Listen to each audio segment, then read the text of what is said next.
Ethan, we're going to dive into one of the drills that you are doing with one of my coaches, but the first thing that you're going to notice here is that I love the fact that your hands are working inside and around your turn. You can see that, but the club head is staying very, very low.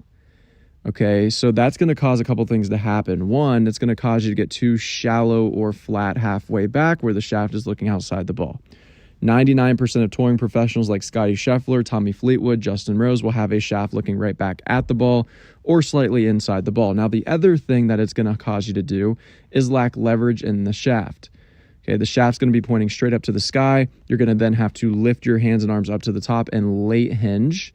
You're going to see that there. Now your lead arm is above shoulder plane. You can see the club face is a little bit too open there. When you beeline your hands down to the ball, you are not going to shallow the club. You're going to come down very steep, and you're going to keep a very high trail shoulder. Now, from the steep position, you're going to release and rotate, which is why you struggle with the slice. All right, so how are we going to fix this? Well, I want to dive into one of the takeaway drills that we are having you do right now. All right, Ethan, so let's hop into one of the drills that we have you doing, and we are going to make some adjustments, okay? So you're going to see you have the stick down the club shaft. The goal is to run the stick down your lead leg as you take the club back, which you are doing a really good job of. However, you can see that this trail arm is going to pull way in and behind your body, and that is one of the ways that you're getting the club head super high and above your hands, right? And so we want to make sure as you're taking the club back, you're still keeping your width. Width is basically how far your hands are away from your body.